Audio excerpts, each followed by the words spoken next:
All right. There's no Devil May Cry 2 one. Oh, okay. So let's just jump straight into the everything wrong with Devil May Cry 3. I love how everyone pretends that Devil May Cry 2 doesn't exist. That was the joke. It did get better. It did get better. All right, everything wrong with Devil May Cry 3. Devil May Cry 3 was a good game overall. It was a solid improvement. Like Devil May Cry 1, then Devil May Cry 2's gameplay was good, but the story was shit. And then we got Devil May Cry 3, which is... Okay, we really need to ban the word follows. How do we ban the word follows? Because that shit's getting ridiculous. Alright, everything wrong with Devil May Cry 3. There's probably plenty wrong with it, but to be honest, it's pretty good. The only thing that was wrong mainly with the Devil May Cry 1 video was that the HD collection didn't import the assets properly. It didn't have the blur effects and things like that. But there was, with the original game itself, there's very little wrong. And even with the background in the opening sequence, you wouldn't really notice that as much as you do now, because when we were playing them, TVs were A, smaller, B, the resolution was a lot smaller, and C, because it was a lot smaller, you wouldn't actually have the clarity to see what the hell is in the background. Nor would you, really. I never noticed it when I was growing up, because it was a lot smaller. Like, it was like, what, 480p? That's like this big. It's like this big, dude. The TVs were like this big. No one noticed it. We didn't watch it on like fucking 2K, 1K, 4K monitors. And 72-inch flat screens and crap. Alright, everything wrong with Devil May Cry 3. Wanna know the name? Devil May Cry. This party's getting crazy. Can I just say that the opening movie to Devil May Cry 3 is probably one of the best I've ever seen? Let's rock. Capcom lazily porting some of their best games to the current generation. You've heard of it, haven't you? The Legend of Sparta? No, I just played 2 previous games where Sparta was a central plot point, and his name was mentioned at every possible opportunity. Couldn't possibly have a clue who you're talking about. When I was young, my father would tell me stories about it. You mean the father that you end up killing in this very game, whom you resented for sacrificing your mother to learn the dark arts? That father? Sorry, not open for business yet. I haven't even picked a name for this joint, and I'm already getting calls. You wouldn't be getting calls at all if you haven't picked a name for your business. The phone companies wouldn't even open a line for you if they didn't know the business they're issuing it to. It was probably the police telling him to evacuate the premises. No, people. In a game featuring magic and demons, this is what I find questionable. So cool. Invitation, huh? Physics, meet middle finger. Once again, Dante has an invincibility in a cutscene he never has in-game without transforming into Devil Trigger mode.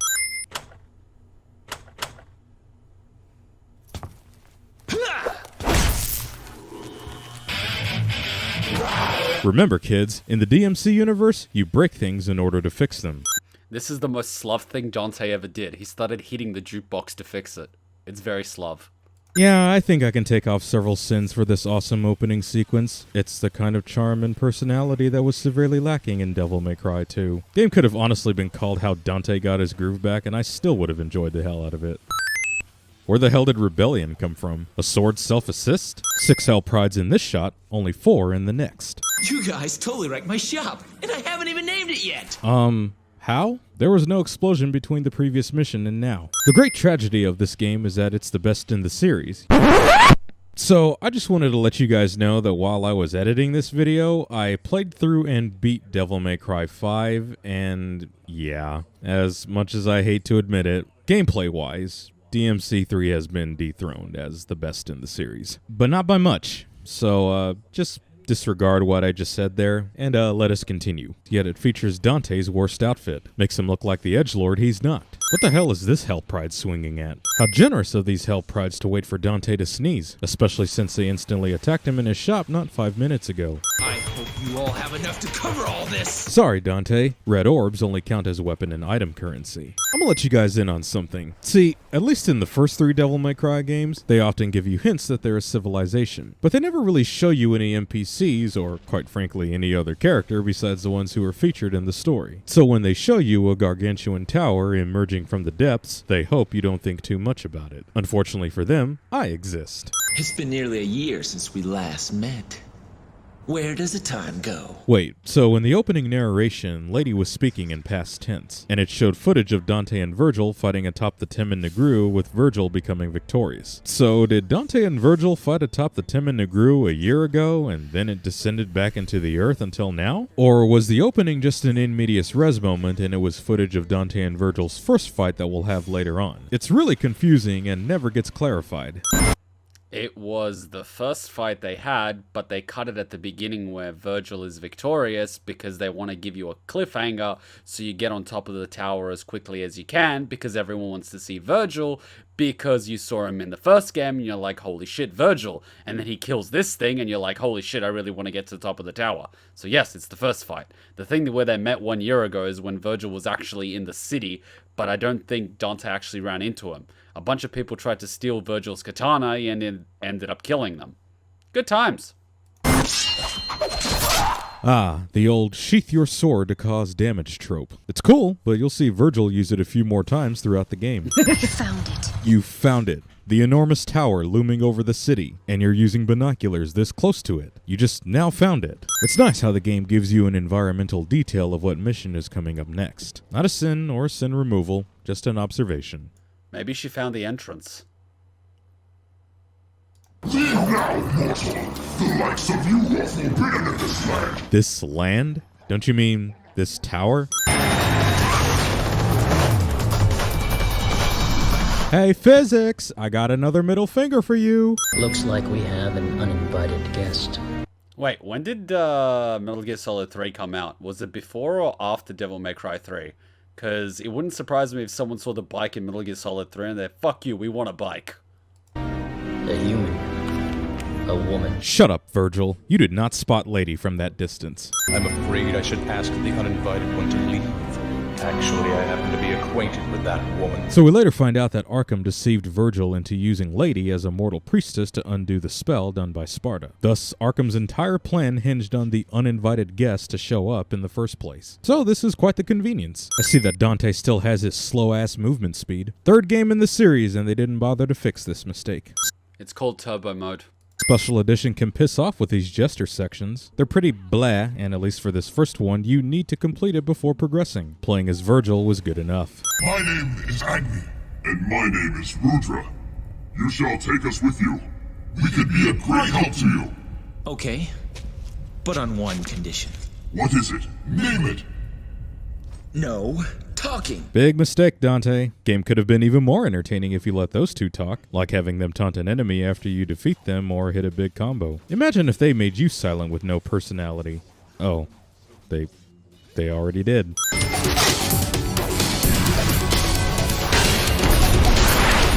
Lady? You dead. Not even the all-time greats are immune to the rule of 3 cliche. Yeah, I know you technically don't need to do all 3 to progress, but you do if you want that Artemis gun. Yeah, but like, you know, Holy Trinity and all that. I mean, if you're going to use Judeo-Christian stuff, you might as well go full throttle with it. Point a gun at me, your own kin, your dear papa. Plot reveal that Arkham is Lady's father surprises absolutely nobody. Lady got that far up the tower when Dante has had to battle demons to break spells on doors that lead to rooms that open up bounce pads and elevators. That motorcycle can only defy so much gravity. That or Lady was just using the level skip cheat code. Once again, Dante can shrug off a headshot like it's a pinch in a cutscene. Not going to be the case when we fight Lady later on in game. The red orb fountain we saw earlier when Arkham left is nowhere to be found when we reach this section. So, this is what they call a heartwarming family reunion, eh? You got that right. Dude, you have no idea. I get giddy like a schoolgirl every time I get to this section of the game, which is about 60 times? I'm not sure. The game stops counting how many hours you've played once you pass 100. It's just a classical tale of brother versus brother so perfectly executed. Why do you refuse to gain power? I just don't like you, that's all. Better reason would be, I refuse to accept you defeating me the last time we met, so I'm here to even the score. I just don't like you makes Dante look like the edgelord he's not. Amulet only appears around Dante's neck when the game demands it, since it wasn't shown in the entire previous sequence. Also, now you're not able to just shrug off mortal wounds. Inability to switch your styles on the fly. Go, go, acid waterfall. Doing the rule of 3 cliche again. I just want to point out that Arkham, transformed into Jester, teleported all the way down to the bottom of the tower and wrote this sign without Dante or Lady noticing.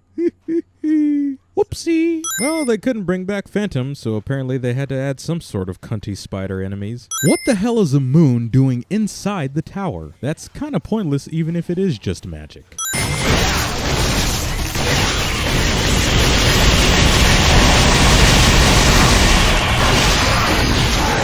And that, ladies and gentlemen, is one of the many reasons why this game is so fucking great.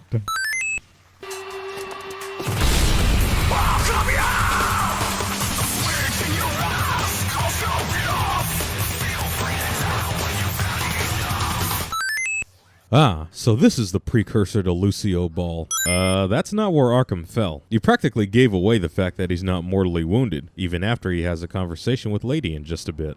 What horrible thing have I done? I was too weak. I succumbed to his influence. I mean, if she shot him there, she'd either 1, take off his nose, 2, take off his top lip, 3, take off his teeth. You wouldn't kill him. Aim here. We taught you how to shoot. Plus, you're supposed to look down the sight. This is supposed to line up with this. I mean, if you shot him with this, you'd probably miss. Because it's angled upwards. Even Hutchon can shoot better than this. Honestly, Arkham doesn't get enough credit as a villain. This dude straight up faked his own death, manipulated his daughter's emotions, tricked her into fighting Vergil to weaken both of them and possibly Dante since he'll definitely get involved, then ended up sacrificing his daughter, all so he can open up the demon portal and obtain power for himself. That's some villainy I can respect. You saw it too, didn't you? That huge tower jutting out of the ground. No, it's not like I haven't been in it for the past several missions and halfway through the game at this point. Yeah, I'm pretty sure Quicksilver is supposed to slow down time, not completely stop it for more than a second. Also, wasn't Quicksilver the name of an item you used to open sealed doors in DMC 1? Why do 2 items with different purposes share the same name? 3 different weapons have 3 separate purchasable air hikes. I noticed that he never obtained Quicksilver in DMC 1. We did. All of which are vastly overpriced. Because, I don't know, they needed you to bleed orbs somewhere. Blood splatter visible here, completely disappeared several seconds later. Why isn't this working? Is there something missing? Well, Vergil, maybe if you didn't try to kill literally your only supporter, you wouldn't be in this situation now, would you? So, my mother's amulet is the key that unlocks the door to the demon world. Just the opposite, actually. Originally, it was the key to the demon world, but was given to humans as a gift. DMC 1 disproves this with the perfect amulet. What, did DMC 2 mess you guys up so badly that you forgot your own damn lore? What's going on? Good girl.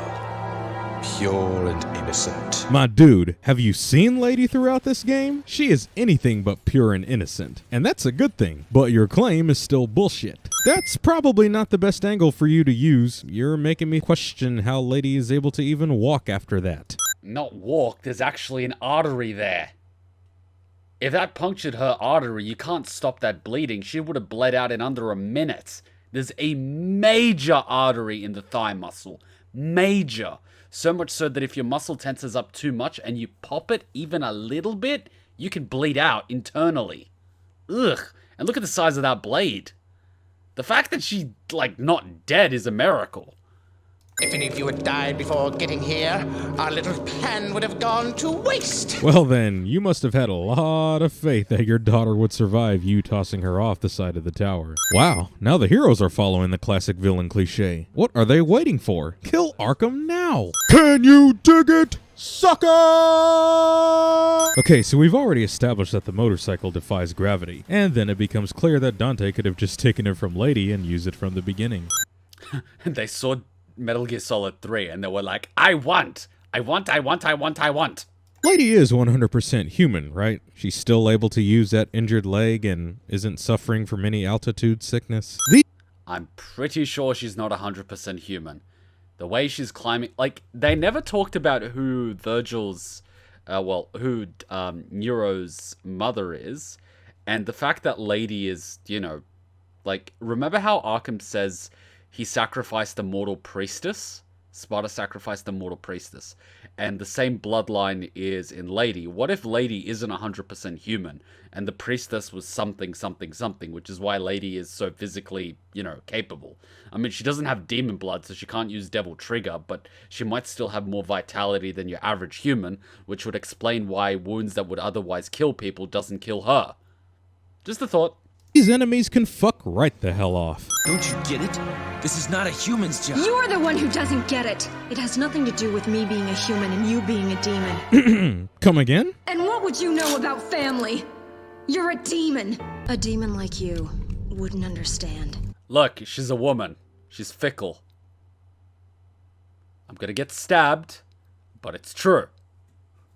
You find that out when you live with one. Ask a female what she wants to eat, and tell me they're not fickle. Do it. I dare you. I double dare you, motherfucker. Do it. Ask her to pick a meal, and see how many times she gets back to you. Do it. Date a demon? I'm not that desperate. Why are you dodging that explosion, Dante? Didn't seem to affect you when that motorcycle blew up behind you. Damn, girl. I know you're wounded, but you're skilled enough to not decrease yourself to having stormtrooper aim. Given the fact how she was aiming the gun at her father, I'm not surprised she missed every single shot. Jeez, Dante. Is it ever any wonder why you have rotten luck with women? Even I don't stoop to these actions in real life. Sparta was so determined to seal the portal to the demon world that he forgot to find a secure place to put his sword. We've had some pretty great boss battles up until this point. Now we gotta settle for this tedious garbage. Ooh, HD. You certainly make those JPEG images stick out like a sore thumb. Fighting the damned chessman is one of the best sections of the game. No sins here. Nothing like a forced boss rush section to increase your anger and frustration. Isn't this a reference to that painting? I forget what it's called, but it's like, you know what I mean? It's like, I don't even know who it's by, but it's like a famous painting that's like this. I thought that was cool. I personally found this cool. You have to defeat like 4 or 5 bosses to progress, or if you defeat all of them, you get a reward. I thought that was cool. The optical illusion, where does it begin, where does it end? Possibly. What a surprise that Vergil is still alive, said no one who ever played this game. It's like staring into a backed up toilet. Are you sure about that, Dante? Dude, my father wasn't so hideous. Can't you tell by looking at me? You think a backed up toilet is attractive? There is no way you can convince me that's not the sphincter of the demon world. Literal blob for a boss fight. Jackpot. Ladies and gentlemen, behold my favorite boss fight of all time. Not only because it's intense from start to finish, but because of everything it symbolizes. Dante, who has rejected his demonic heritage throughout this game, finally comes to embrace it, making his soul complete by accepting both his human and demon side. He, just like his father, wakes up to justice and finds a purpose beyond his own inadequacies, and thus his arc is complete. Hence the subtitle, Dante's Awakening. Vergil, on the other hand, is so consumed with obtaining Sparta's power and unable to accept his humanity, viewing it as nothing more than a weakness. Thus it ultimately leads to his downfall. Folks, this is Shakespearean art at its finest, and the reason why I'm deducting 30 sins. And the reason why you shouldn't use a weapon that you're not very familiar with in combat. Had he used Yamato, he would have kicked Dante's ass. But no, he went with Forced Edge, because Vergil. Ooh, HD, you certainly make those JPEG images stick out like a sore thumb. So, Dante, you remember in DMC 1 where you said you believed Mundus was responsible for your brother's death? Mundus. His heinous ways make me sick. He's the one that took the life of my mother, my brother, Shirley. That was a lie. Maybe somewhere out there even a devil may cry. Wah, wah. What happened next? Nothing, really. Except another game that you mysteriously weren't involved in.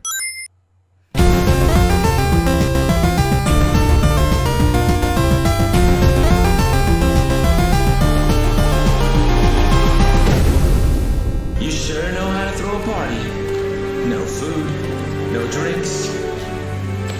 And the only babe just left.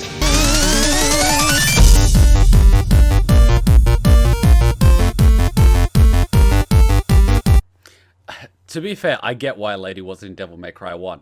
But if you were Dante and a girl came through your door, and you being Dante, who's Dante, that hits on anything with 4 legs and a pulse, would you really go and grab another girl to join the party? I don't think so. I don't think so. I don't think so. What? No chit-chat or monologue? Just getting right to the point, huh?